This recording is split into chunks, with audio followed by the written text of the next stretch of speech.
بسم اللہ الرحمن الرحیم. ڈیئر اسٹوڈنٹس، السلام علیکم. آج میں آپ کو انٹرنیشنل بزنس مینجمنٹ کے بارے میں بتاؤں گا، اور یہ MBA کی کلاسز کے لیے سبجیکٹ ہے. تو اس میں جو ہمارا ٹاپک چل رہا ہے وہ انٹرنیشنل ٹریڈ کے بارے میں ہے، انٹرنیشنل بزنس اینڈ ٹریڈ. تو آج ہم اس کو ڈسکس کریں گے. اس کے ساتھ اور ریلیٹڈ ٹاپکس آنے والے لیکچرز میں ڈسکس کیے جائیں گے. پلس اس کے ساتھ ساتھ آپ کو اس انٹرنیشنل بزنس کے متعلق فردر جو چیپٹرز ہیں، جس طرح انٹرنیشنل انٹیگریشنز ہو رہے ہیں، بزنس انٹیگریشن ہو رہے ہیں، ان کے بارے میں ہم پڑھیں گے. اس کے علاوہ ٹیرف، نان ٹیرف بیریئرز کے بارے میں پڑھیں گے. تو کچھ چیزیں جو ضروری ہیں، ان کے بارے میں جاننا ضروری ہے. تو وہ انٹرنیشنل ٹریڈ کے لحاظ سے ہیں. تو آج ہم اپنا سٹارٹ لیتے ہیں انٹرنیشنل ٹریڈ اور اس کے ریلیٹڈ تھیوریز سے. تو what is the concept of international trade? International trade.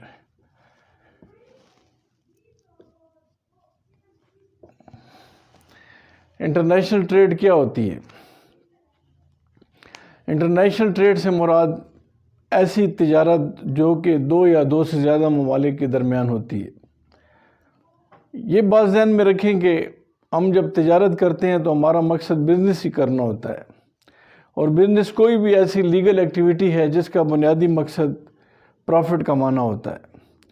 تو یہ انٹرنیشنل ٹریڈ جو ہم کرتے ہیں وہ بٹوین دا ٹو کنٹریز کرتے ہیں. مثال کے طور پر بائیلیٹرل ٹریڈ ہو سکتی ہے، جیسے پاکستان اور چائنا کی ٹریڈ ہے، یا پاکستان اور امریکہ کے درمیان ٹریڈ ہے، یا پاکستان اور انڈیا کے درمیان ٹریڈ ہے.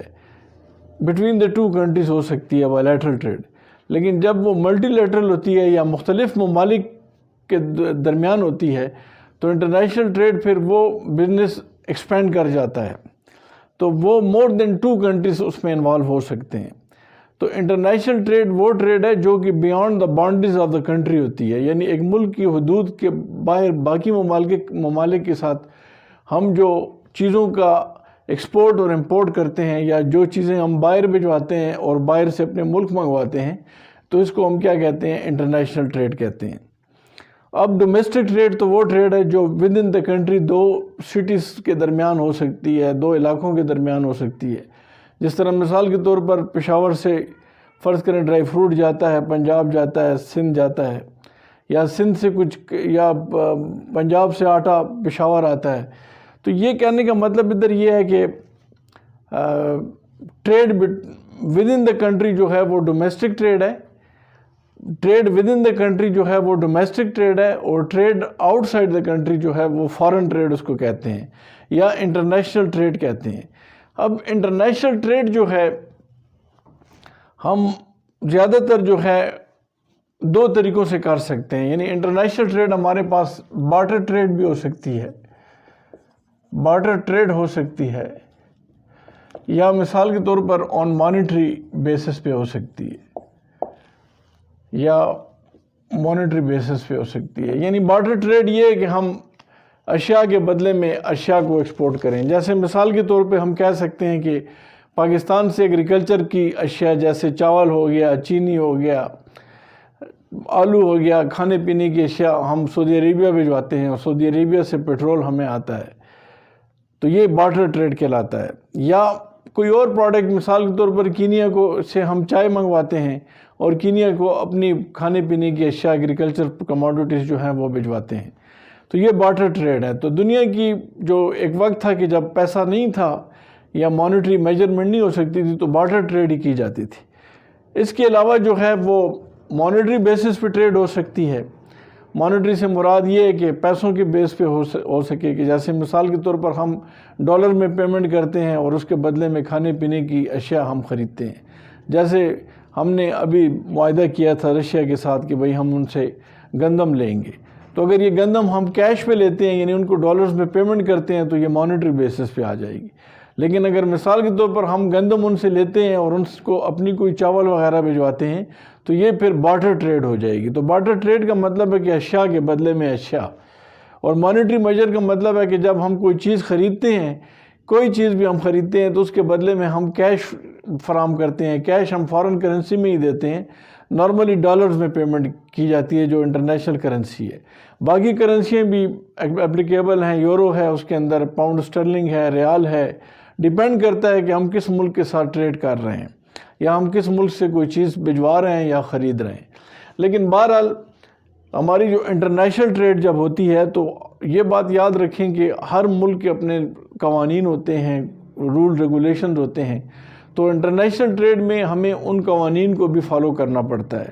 ان کے جو خوراک کے سٹینڈرڈز ہیں کہ کتنی پروٹین ہونی چاہیے، کتنی کیلریز ہونی چاہیے، تو جب ہم جاپان کو مثال کے طور پر کوئی کھانے پینے کی اشیاء ایکسپورٹ کریں تو ہمیں ان کے جو جاپان ایگریکلچر سٹینڈرڈز ہیں ان کو فالو کرنا پڑتا ہے۔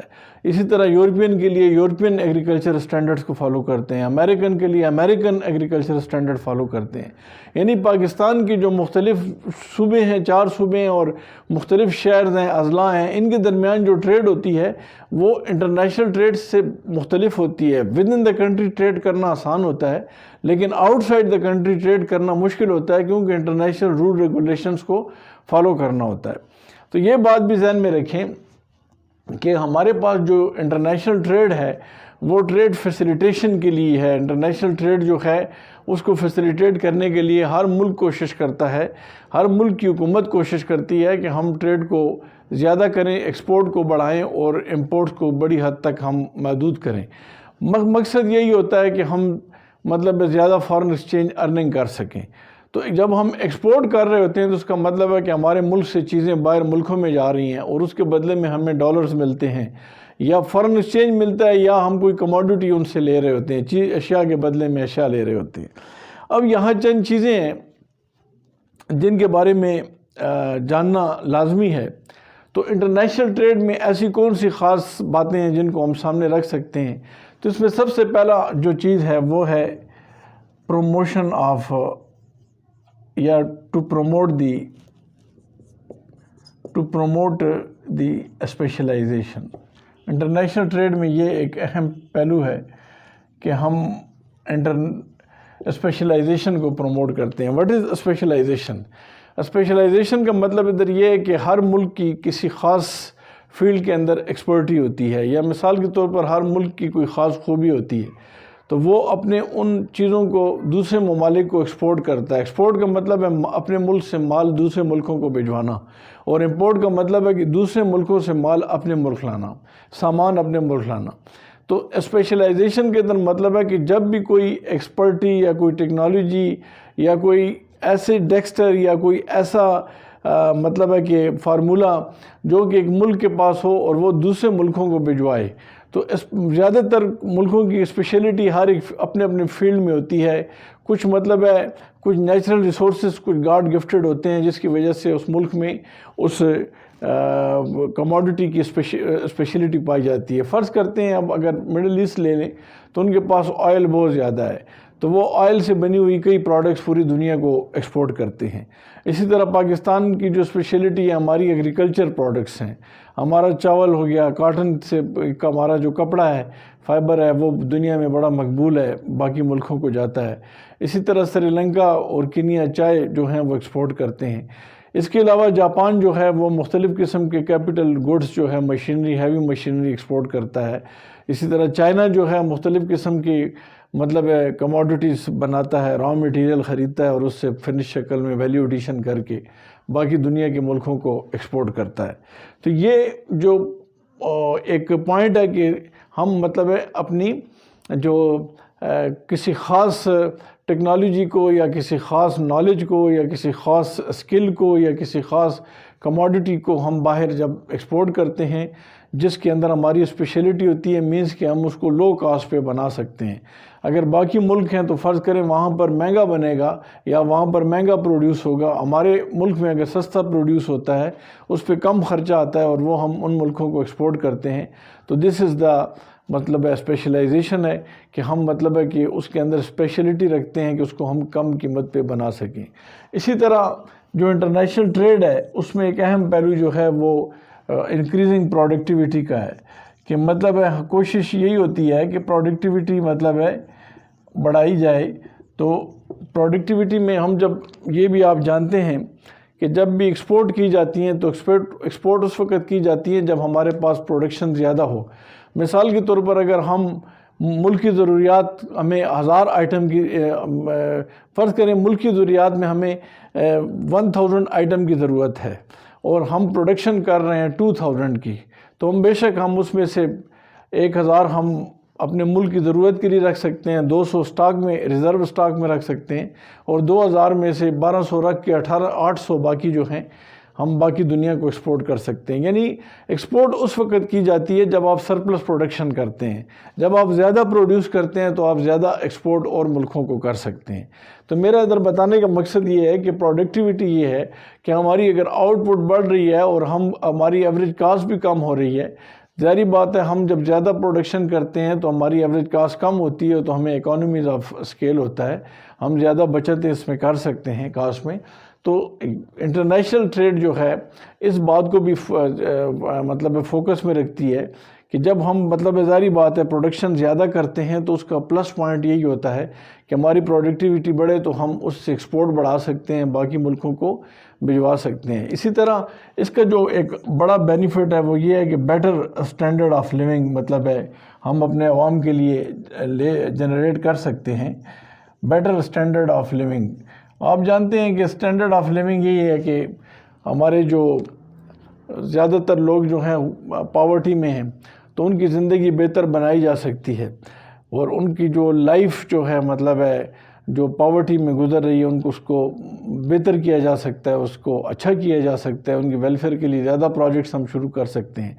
تو ظاہری بات ہے کہ جس وقت ہم انٹرنیشنل ٹریڈ کریں گے تو ہمیں فارن ایکسچینج آئے گا, ہمیں باہر سے ڈالرز آئیں گے, ہمیں ریال آئے گا, ہمیں پاؤنڈ اسٹرلنگ آئے گا, یورو آئے گا. یہ جب پیسہ ملک میں آئے گا تو اس کا یہی پلس پوائنٹ ہوگا کہ ہمارے فارن ایکسچینج ریزرو بڑھیں گے تو ہم اس کے ذریعے ہیوی ٹیکنالوجی خرید سکتے ہیں, ہیوی مشینری خرید سکتے ہیں, اپنے ملک میں کارخانے لگا سکتے ہیں اور لوگوں کو روزگار فراہم کر سکتے ہیں. جب لوگوں کو روزگار ملے گا تو ان کی پر کیپٹا انکم یعنی فی کا آمدنی میں اضافہ ہوگا تو ان کا پرچیزنگ پاور بھی بڑھ جائے گا, وہ چیزیں خرید سکیں گے. تو اس طرح ان کا جو معیار زندگی ہے اسٹینڈرڈ آف لیونگ ہے وہ بہتر ہوگا اور وہ ایک اچھی خوشحال زندگی گزار سکیں گے. اس کے علاوہ جو ہیں کچھ جو چیزیں ہیں جس کو سامنے رکھ کے ہم بات کر سکتے ہیں کہ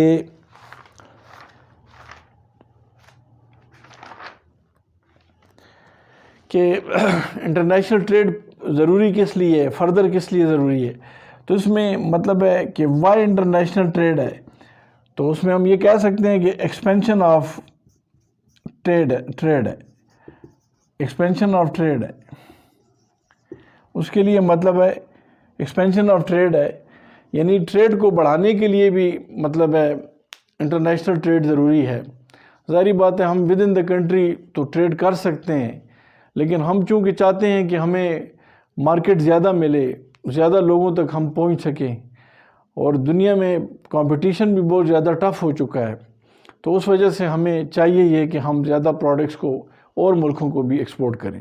اس کی مثال میں یوں دے سکتا ہوں کہ سیکنڈ ورلڈ وار کے بعد امریکہ جو ہے, امریکہ نے جب دیکھا کہ اپنے ملک میں کمپٹیشن بہت زیادہ تھا تو امریکن کمپنیز نے یورپین یونین میں جو 5-6 ملک اس وقت تھے, آج کل تو 27 کے قریب ہیں, لیکن اس وقت کم تھے, تو ان ملکوں کو ایکسپورٹ کرنا شروع کر دیا, یعنی تجارت شروع کر دی, بڑھا دی تجارت. اس کے بعد پھر جب یورپ میں کمپٹیشن ٹف ہوا تو ان ممالک نے پھر ایشیا کو ٹارگٹ کرنا شروع کر دیا اور آہستہ آہستہ ایشیا میں جاپان اور باقی ملکوں کو ایکسپورٹ بڑھا دی. پھر جب ایشیا میں مرجنگ اکانومیز میں بھی زیادہ کمپٹیشن بڑھ گیا تو پھر جو بہت کم ڈیولپ یا ڈیولپنگ کنٹریز ہیں ایشیا کے, ان میں ایکسپورٹ کو بڑھایا گیا یا ادھر کارخانے وغیرہ لگائے گئے. تو کہنے کا مقصد یہ ہے کہ انٹرنیشنل ٹریڈ جو ہے وہ ایکسپینشن آف ٹریڈ ہے کہ ٹریڈ کو بڑھایا جائے. اسی طرح اس کے اندر جو ہے ہمارے پاس انٹرنیشنل فائنانس کا ایک بہت اہم پہلو ہے, کیونکہ زیادہ تر جو دنیا کا کاروبار ہے اس میں انٹرنیشنل فائنانس یا بین الاقوامی جو مالیات ہے اس کا بڑا اہم رول ہے.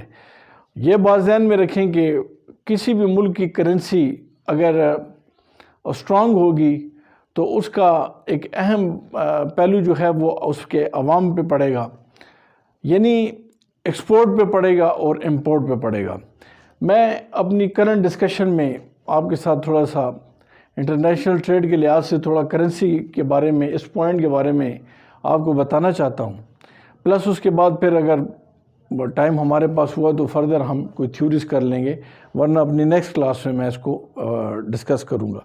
تو یہاں پر یہ جو پوائنٹ ہے کہ انٹرنیشنل فائنانس میں کس طرح ہم اس کو دیکھ سکتے ہیں، تو انٹرنیشنل فائنانس میں نے آپ کو عرض میں کس طرح ہم اس کو دیکھ سکتے ہیں، تو انٹرنیشنل فائنانس میں نے آپ کو عرض کیا ہے کہ فارن کرنسی کا ایک بہت بڑا رول ہے، ایک بہت بڑا پہلو ہے۔ اگر ہماری کرنسی فارن کرنسی کے مقابلے میں اسٹرانگ ہوتی ہے تو تب ٹریڈ پہ کیا اثر پڑتا ہے۔ اگر ہماری کرنسی یعنی روپے جو ہے فارن کرنسی کے مقابلے میں، یعنی فرض کریں ڈالر کے مقابلے میں اگر کمزور ہوتی ہے تو پھر کیا اثر پڑتا ہے، اس کی ایک کرسری، ایک سرسری سی لوگ آپ کو دینا چاہتا ہوں، پھر اس پہ میں ایک کمپلیٹ ویڈیو آپ کو پیش کروں گا، لیکن فی الحال میں آپ کو اس پوائنٹ کے بارے میں تھوڑا سا بریف کر دوں کہ یہ کس لحاظ سے میں بات کر رہا ہوں۔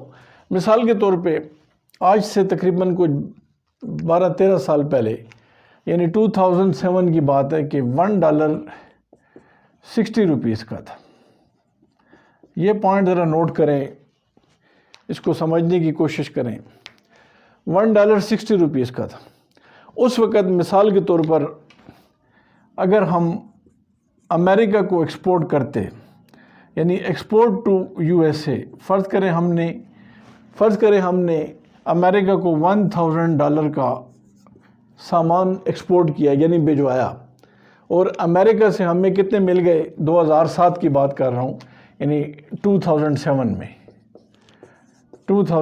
میں کتنے کے مل گئے، $1000 ہمیں مل گئے امریکہ سے۔ وہ ادھر ہم نے فارن کرنسی ڈیلر سے یا فارن ایکسچینج کمپنی سے پاکستان میں ہم نے اسے روپیز میں کنورٹ کرایا 2007 میں، تو $1000 ضرب 60 کتنے ہو گئے، 60,000 روپیز ہمیں مل گئے۔ کس کو مل گئے؟ ایکسپورٹر کو۔ مال باہر بھجوایا، $1000 لیا باہر سے، اور USA سے لیا $1000، پاکستان آیا، اسے پاکستان کے بینکوں سے روپوں میں کنورٹ کرایا، تو کتنے مل گئے، 60,000 روپیز مل گئے۔ یہ کیا ہیں؟ یہ روپیز ہیں، ٹھیک ہے جی۔ اگر یہ پوائنٹ اگر ہم لے لیں، یہ تو ایکسپورٹ کی بات کی ہے۔ اگر ہم امپورٹ کرتے، امپورٹ کا مطلب ہے کہ ہم امریکہ سے مال منگواتے۔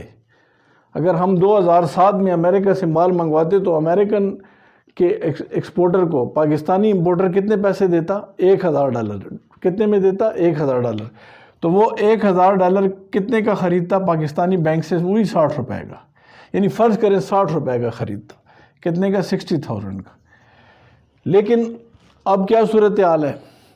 اب میں بتاتا ہوں کہ ہماری کرنسی ویک ہو گئی ہے، ہمارا روپیہ کمزور ہو گیا ہے، یعنی یہ کون سی بات کر رہا ہوں؟ 2020 کی بات کر رہا ہوں۔ اب کیا صورتحال ہے؟ $1 = 160 روپیز۔ تو اگر ہم فرض کریں کہ ابھی $1000 کا سامان باہر بھجواتے ہیں امریکہ کو، USA کو، اور وہاں سے $1000 آتا ہے، وہ $1000 پہ ہمیں کتنے پیسے، یعنی $1000 آتا ہے تو ہم پاکستانی بینکس میں $1000 لے جاتے ہیں، تو وہ ہمیں کتنے روپے دے گا؟ 1,60,000 روپے دے گا۔ تو ایکسپورٹ کے لحاظ سے تو فائدہ ہو گیا ہے، لیکن اگر ہم امپورٹ کر رہے ہیں، فرض کریں ہم امپورٹ کر رہے ہیں، اور امپورٹ ہم کتنی کر رہے ہیں؟ یہی $1000، یعنی ہم $1000 کا سامان امریکہ سے منگوا رہے ہیں اور ان کو $1000 دینے ہیں، تو $1000 اپنے بینک جائیں گے تو 1,60,000 روپے دیں گے، تو $1000 ہمیں اپنے بینک سے ملے گا، اور $1000 جو بینک سے ملے گا وہ ہم کیا کریں گے؟ امریکہ بھجوا دیں گے۔ تو آپ خود سوچ کریں کہ 160 روپے میں 160 روپے کا $1 ہے، تو $1000 کتنے کا ہو گیا؟ 1,60,000 روپے ہم پے کریں گے اپنے بینک کو۔ تو ہمیں تو امپورٹ مہنگی پڑ گئی نا، 2007 میں صرف 60,000 کی تھی۔ کتنے کی تھی؟ 60,000 روپے کی امپورٹ ہمیں کرنا پڑتی تھی۔ $1000 جو تھے وہ 60,000 روپے کے تھے 2007 میں۔ لیکن اب $1000 کتنے کے ہیں؟ $160 کا $1 ہے، تو $1000 کتنے کے ہیں؟ 1,60,000 روپے کے۔ تو فرق کتنا ہو گیا؟ 1 لاکھ روپے ہماری کرنسی جو ہے وہ کیا ہو گئی ہے؟ ڈی ویلیو ہو گئی ہے۔ کیا ہو گئی ہے؟ ڈی ویلیو ہو گئی ہے یا ڈیپریشیٹ ہو گئی ہے، کم ہو چکی ہے۔ تو یہ ایک پہلو ہے کہ انٹرنیشنل ٹریڈ کے اندر ہم نے صرف انٹرنیشنل ٹریڈ ہی نہیں ہوتی ہے بلکہ اس کے اندر کرنسی کی صورتحال کو بھی دیکھا جاتا ہے۔ تو یہاں پر اگر آپ دیکھیں تو یہ جو ہماری کرنسی جو ہے روپے جو ہے وہ ڈی ویلیو ہو گیا۔ ڈی ویلیویشن، ایک بات یاد رکھیں کہ یہ ٹرم جو ڈی ویلیویشن ہے، ڈی ویلیویشن سے مراد یہ ہے کہ جب ہماری کرنسی یعنی جب ہوم کرنسی یعنی روپیز جو ہے وہ ڈی ویلیو ہو جاتی ہے، کم ہو جاتی ہے in terms of foreign currency officially, یعنی جب government of Pakistan state bank of Pakistan کے تھرو اس کو کم کرتا ہے، ڈی آفیشلی کم کرتا ہے تو اس کو ڈی ویلیو کہتے ہیں۔ لیکن اگر فرض کریں کہ منی مارکیٹ یعنی فارن ایکسچینج مارکیٹ کے اندر ڈیمانڈ سپلائی فورسز کی وجہ سے ہمارا جو روپے ہے وہ ڈالر کے مقابلے میں کمزور ہو گیا ہے، یعنی فرض کریں $60 سے $160 ہو گیا ہے، تو اس کو کیا کہتے ہیں؟ ڈیپریسیشن۔ یعنی اوپن مارکیٹ میں جو روپے کی ویلیو میں کمی آ رہی ہے اسے ڈیپریسیشن کہتے ہیں۔ لیکن اگر آفیشلی یعنی اسٹیٹ بینک آف پاکستان کے تھرو یا گورنمنٹ آف پاکستان اس کو کم کرتی ہے ویلیو کو، یعنی ڈالر اگر فرض کریں 60 سے $160 ہو گیا ہے وقت کے ساتھ ساتھ، تو اس کو کیا کہتے ہیں؟ ڈی ویلیویشن کہتے ہیں۔ تو یہاں پر ہم یہ دیکھیں گے انٹرنیشنل ٹریڈ کے اندر کہ جو کرنسی ہے اس کا کیا امپیکٹ پڑتا ہے۔ تو اس کے لیے میں نے ایک علیحدہ کلاس آپ کے لیے مختص کی ہے، یعنی اس کو میں پریزنٹ کروں گا کہ آپ مختلف جو فارن ایکسچینج رسک ایکسپوجرز ہیں وہ ہم نے ڈیٹیل کے ساتھ ڈسکس کرنے ہیں۔ لیکن فار دا ٹائم بینگ جو میں نے آپ کو بتایا ہے کہ انٹرنیشنل فائنانس میں اور بھی بہت سی کئی باتیں ہیں، ان میں ایک فارن ایکسچینج کا بھی ذکر ہے کہ کس طریقے سے انٹرنیشنل ٹریڈ کو فارن ایکسچینج افیکٹ کرتی ہے۔ اور جہاں تک ہمارے ڈیولپنگ کنٹریز کا تعلق ہے، پاکستان ہو گیا، انڈیا ہو گیا، ٹھیک ہے، ان ممالک کے اندر جو ہیں وہ زیادہ تر امپورٹس ہوتی ہیں، اور امپورٹس جب زیادہ ہو جائیں تو وہاں پر باہر سے مال منگوایا جاتا ہے، سامان منگوایا جاتا ہے، اور ان کو پھر ڈالر میں پیمنٹ کرنا پڑتی ہے۔ اور آگے سے اگر کرنسی بھی کمزور ہو، جس طرح ہماری کرنسی ویک ہے، تو اس کا پھر امپیکٹ کیا پڑتا ہے کہ امپورٹر کی کاسٹ آف پرچیز بڑھ جاتی ہے۔ جب امپورٹر مہنگا را مٹیریل لے کر آتا ہے تو وہ مہنگی پروڈکشن کرتا ہے، جب مہنگی پروڈکشن کرتا ہے تو پرائز بھی زیادہ ہوتی ہے، اور جب پرائز زیادہ ہوتی ہے تو اس کا امپیکٹ پھر کس پہ پڑتا ہے؟ عوام پہ پڑتا ہے، کنزیومر پہ پڑتا ہے، اور لوگ شور کرتے ہیں کہ یار وہ دیکھو کرنسی جو ہے وہ مہنگی، اشیاء جو ہیں ان کی قیمتیں بہت زیادہ ہو گئی ہیں۔ اس کی وجہ یہ ہے کہ ہمارا امپورٹر جو باہر سے مال منگوا رہا ہے وہ ڈالر کی قیمت بڑھنے سے اور روپے کے کمزور ہونے سے زیادہ پیسے دے رہا ہے۔ جب وہ زیادہ پے کر رہا ہے تو وہ کس طرح پاکستان میں لوگوں کو سستا مال بیچے گا؟ تو اصل میں بات یہی ہے کہ انٹرنیشنل ٹریڈ میں یہ جو فارن کرنسی کا جو ذکر ہے یا فارن ایکسچینج ریزرو کی جو ہم بات کرتے ہیں، اور خاص کر ڈالرز کی بات کرتے ہیں کیونکہ ہم ڈالر کے لحاظ سے دیکھتے ہیں سب چیزوں کو اس میں، تو اس کا ایک امپیکٹ جو ہوتا ہے وہ آگے اشیاء پہ پڑتا ہے، یا اس آگے جو ہے جو اس کے پرچیزنگ کرنے والے کنزیومرز ہیں ان پہ اس کا امپیکٹ جو ہے وہ پڑتا ہے۔ پلس اس کے ساتھ ساتھ انٹرنیشنل فائنانس کے ساتھ یہ بھی یاد رکھیں کہ انٹرنیشنل ٹریڈ جو ہے ہر ادارہ یا کوئی محکوم قوم نہیں کر سکتی، اس کے لیے ساورن اسٹیٹ ہونا ضروری ہے۔ ساورن اسٹیٹ کا مطلب ادھر یہ ہے کہ وہ ملک ایک مطلب انڈیپینڈنٹ کنٹری ہو، جس طرح پاکستان ہے، چائنا ہے، انڈیا ہے۔ کوئی بھی اگر جس طرح ہم کوئی بھی لیتے ہیں کہ اگر کوئی مقبوضہ علاقہ ہے تو اس کے لیے ٹریڈ کرنا انٹرنیشنل قدر مشکل ہوتا ہے، کیونکہ اس کی کوئی انڈیپینڈنٹ نہیں ہوتی، ان کے لیے رول ریگولیشن اس طرح کے نہیں ہوتے ہیں، نہ وہ ریپرزینٹ کر سکتے ہیں، نہ بہتر طریقے سے اسٹال لگا سکتے ہیں۔ تو بہتر یہی ہے کہ مطلب ایک انڈیپینڈنٹ اسٹیٹ ہو جہاں پر کہ وہ اس کی سیل پرچیز کر سکیں۔ تو یہاں تک جو تھا وہ آپ کو بتانا تھا کہ انٹرنیشنل ٹریڈ جو ہے ایسی ٹریڈ ہے کہ وہ دو ملکوں کے درمیان بھی ہو سکتی ہے یا دو ملکوں سے زیادہ ملکوں کے درمیان ہو سکتی ہے۔ جس طرح پاکستان ٹریڈ مختلف ملکوں سے کرتا ہے، انڈیا سے، چائنا سے، برطانیہ سے، جرمنی سے اور مڈل ایسٹ سے، یعنی مختلف ممالک سے جن کے پاکستان کے ساتھ تعلقات ہیں یا مطلب جس لیول کے تعلقات ہیں اس کی حد میں پاکستان جو ہے ان ممالک سے ٹریڈ کرتا ہے، تو اس کو ہم بین الاقوامی تجارت کہتے ہیں یا انٹرنیشنل ٹریڈ کہتے ہیں۔ یہاں تک جو تھا وہ انٹرنیشنل ٹریڈ کی ہم نے بات کی ہے، اس کی مین خوبیوں کے بارے میں کچھ تھوڑا بہت پڑھا ہے۔ ابھی ہم یہ ڈسکس کرنا چاہتے ہیں کہ انٹرنیشنل ٹریڈ کو شروع ہونے میں یا اس کے آگے بڑھنے میں کون کون سی تھیوریز ایسی پیش کی گئی ہیں جن کو سامنے رکھ کے ہم اس کی وضاحت کر سکتے ہیں۔ تو میں ابھی کی کرنٹ ڈسکشن میں جو پہلی تھیوری ہے وہ مرکنٹائلزم کی ہے، وہ میں آپ کے ساتھ ڈسکس کرنا چاہتا ہوں۔ اس کے بعد پھر باقی تھیوریز جو ہیں آنے والے لیکچرز میں ہم کریں گے۔ اس کے بعد جو ہے ابھی کرنٹلی جو ہمارے پاس فی الحال جس تھیوری کی ہم بات کر رہے ہیں وہ مرکنٹائلزم ہے۔ مرکنٹائلزم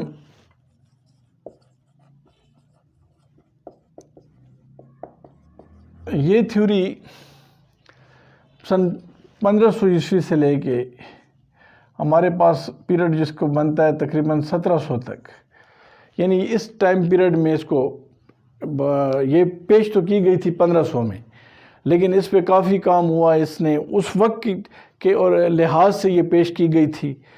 مرکنٹائلزم جو تھی تھیوری، بیسک اس کی جو تھیم تھا، اس کا جو آئیڈیا تھا وہ یہ تھا کہ to increase the export of a country by exporting goods to other countries,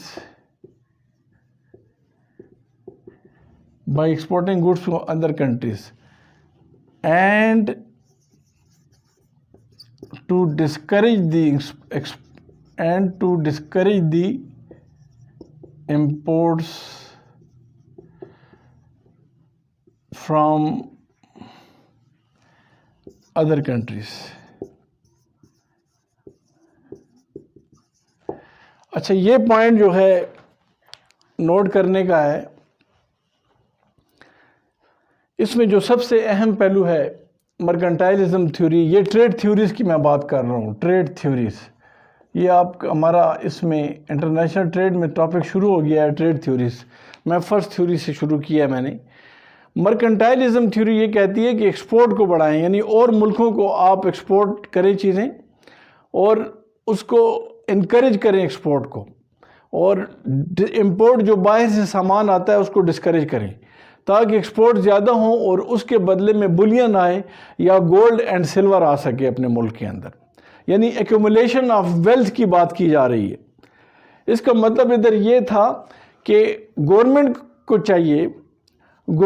چاہیے اس وقت کی جو گورنمنٹ تھی ان کو چاہیے کہ مختلف اداروں کو جو ایکسپورٹر ہیں یا آرگنائزیشنز ہیں یا سمپل انڈیویجول ایکسپورٹرز ہیں، ان کو سبسڈی دی جائے، ان کو سبسڈائز کیا جائے، ان کو رعایتیں دی جائیں ایکسپورٹ میں، انہیں برآمدات میں یا مال بھجوانے کے لیے سہولتیں دی جائیں، ٹیکس کم کیے جائیں، ان کے اوپر ڈیوٹیاں کم کی جائیں تاکہ وہ سامان اور ملکوں کو بھجوائیں اور ملکوں میں جو سامان جا رہا ہے اس کے بدلے میں اس ٹائم کے لحاظ سے گولڈ، سونا یا سلور، چاندی اپنے ملک میں آ سکے۔ سمپل ورڈز میں اس تھیوری کا بنیادی مقصد یہ تھا کہ ایکسپورٹ کو بہتر بنایا جائے اور امپورٹ جو باہر سے سامان آتا تھا اسے ڈسکریج کیا جائے۔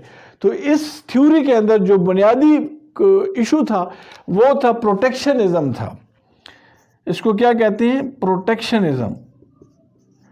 پروٹیکشنزم کا کیا مطلب ہے؟ پروٹیکشنزم کا مطلب ادھر یہ ہے کہ اپنی ہوم انڈسٹری کو پروٹیکٹ کیا جائے، یعنی باہر سے جو سامان آ رہا ہے اس کو ڈسکریج کیا جائے، اس کے اوپر ڈیوٹی لگا دی جائے، اس کے اوپر ٹیکس لگا دیا جائے۔ جیسے مثال کے طور پر ایک سمپل سی ایگزامپل میں آپ کو دینا چاہتا ہوں۔ جیسے فرض کریں ہم پاکستان میں فرض کریں ایک چیز 10,000 روپے کی لیتے ہیں اور ہمیں باہر سے کسی بھی ملک سے سامان آتا ہے، فرض کریں 9,000 روپے کی وہ چیز ہمیں پاکستان میں پڑتی ہے۔ حکومت دیکھتی ہے کہ پاکستانی چیز جو 10,000 روپے کی ہے وہ کوئی خریدتا نہیں ہے، تو زیادہ بہتر ہے کہ پاکستانی چیز جو 10,000 روپے کی ہے وہ کوئی نہیں لے رہا، جبکہ باہر کی جو چیز آ رہی ہے، جو اشیاء آ رہی ہیں وہ 9,000 روپے کی آ رہی ہیں، یعنی 9,000 میں ادھر پاکستان میں کنزیومر کو پڑتی ہے یا کسٹمر کو پڑتی ہے 9,000 کی، تو پاکستانی باہر کی چیز جو سستی ہے وہ لے رہا ہے، لیکن پاکستانی جو باہر کی چیز سستی ہے وہ لے رہا ہے، لیکن اپنی جو ملک میں 10,000 کی ہے وہ نہیں لے رہا۔ تو اس لحاظ سے اپنی انڈسٹری کو، یعنی اپنے ملک کے اندر انڈسٹری کو سیف گارڈ کرنے کے لیے، بچانے کے لیے، پروٹیکٹ کرنے کے لیے اس پہ 50% گورنمنٹ فرض کریں ڈیوٹی لگا دیتی ہے۔ تو یہ کتنے بنتے ہیں 50%؟ یہ تقریباً 4,500 روپے بنتا ہے۔ اس کا مطلب ہے کہ 9,000 جمع 4,500 روپے برابر ہے 13,500 روپے، یعنی وہ اشیاء، فرض کریں کوئی گاڑی ہے، کوئی مٹیریل ہے، کوئی بھی چیز ہے، کوئی ایسی چیز ہے، اس کی قیمت پاکستان میں 10,000 ہے، باہر سے آئی ہے 9,000 میں پڑتی ہے، لیکن حکومت نے دیکھا ہے کہ لوگ باہر کی چیز لے رہے ہیں لیکن اپنی چیز نہیں لے رہے، تو حکومت نے باہر کی چیز پہ 50% ڈیوٹی لگا دی ہے، جس کو ٹیرف کہتے ہیں، ٹیکس کہتے ہیں، ڈیوٹی کہتے ہیں، کسٹم ڈیوٹی کہتے ہیں، وہ ڈیوٹی لگا دی ہے، وہ 4,500۔ تو اس کا مطلب ہے کہ وہ گاڑی یا وہ چیز جو باہر کی پہلے 9,000 میں پڑتی تھی اب 13,500 روپے میں پڑ رہی ہے۔ تو یہ جو 13,500 روپے میں پڑ رہی ہے، تو اس کا مطلب ادھر یہ ہوا کہ اب پاکستانی جو 10,000 کی ہے وہ لوگ لیں گے، لیکن باہر کی نہیں لیں گے، کیونکہ یہ اب مہنگی پڑ رہی ہے، پہلے 9,000 کی تھی لیکن اب ٹیکس لگ گیا، ڈیوٹی لگ گئی ہے، تو وہ 13,500 روپے میں ہو گئی ہے۔ تو یہاں پر جو پوائنٹ ہے وہ یہی ہے کہ گورنمنٹ کیا کرتی ہے کہ یہ پالیسی اس چیز کو ظاہر کرتی ہے کہ آپ اپنی ہوم انڈسٹری کو پروٹیکٹ کریں۔ کس طریقے سے کریں کہ باہر سے جو سامان آ رہا ہے اس کے اوپر ڈیوٹیاں لگا دیں، کسٹم ڈیوٹیز لگا دیں، یعنی جو ڈیوٹیز کا ہم نے پڑھنا ہے جس کو ایڈ والرم ڈیوٹی کہتے ہیں، اسپیسیفک ڈیوٹیز کہتے ہیں یا کمپاؤنڈ ڈیوٹی کہتے ہیں، یہ لگا دیں تاکہ وہ اتنی مہنگی ہو جائے کہ باہر کی چیزوں کو لوگ ادھر نہ خریدیں۔ جس طرح باہر سے جاپان سے گاڑیاں پاکستان آتی ہیں تو اس کے اوپر تقریباً 300% تک ٹیکس ہے، تو اتنی مہنگی ہو جاتی ہے گاڑی کہ وہ باہر کی گاڑی لوگ خریدنا ہی اس کے بارے میں سوچتے بھی نہیں ہیں۔ پاکستانی پھر مجبوراً اپنے ملک کی بنی ہوئی گاڑی خریدے گا۔ یہی حال باقی ملکوں میں بھی ہے کہ وہ اپنی ہوم انڈسٹری کو پروٹیکٹ کرنے کے لیے یہ پالیسیاں لاتے ہیں۔ تو مرکنٹائلزم تھیوری جو ہے وہ اس بات پہ فوکس کر رہی ہے کہ آپ کیا کریں کہ اپنی ایکسپورٹ کو بڑھائیں اور امپورٹس کو ڈسکریج کریں، اور یہ ان وقتوں کی بات ہے جس وقت مثال کے طور پر ایک ملک جو ہے بہت پاور میں ہوتا تھا تو وہ دوسرے ملکوں پہ حملہ کر کے اسے کالونیاں بنا لیتا تھا اور ان پہ قبضہ کر لیتا تھا، اور ان کا جو را مٹیریل ہے اپنے ملک لے جاتا تھا، اور اپنے ملک کے اندر جو ان کا را مٹیریل لے آتا تھا اس سے فنش شکل میں پروڈکٹ بنا کے انہی ممالک کو دوبارہ ایکسپورٹ کرتا تھا، اور ان سے پھر گولڈ اور سلور اور مختلف قسم کے ذخائر قبضے میں لے لیتا تھا۔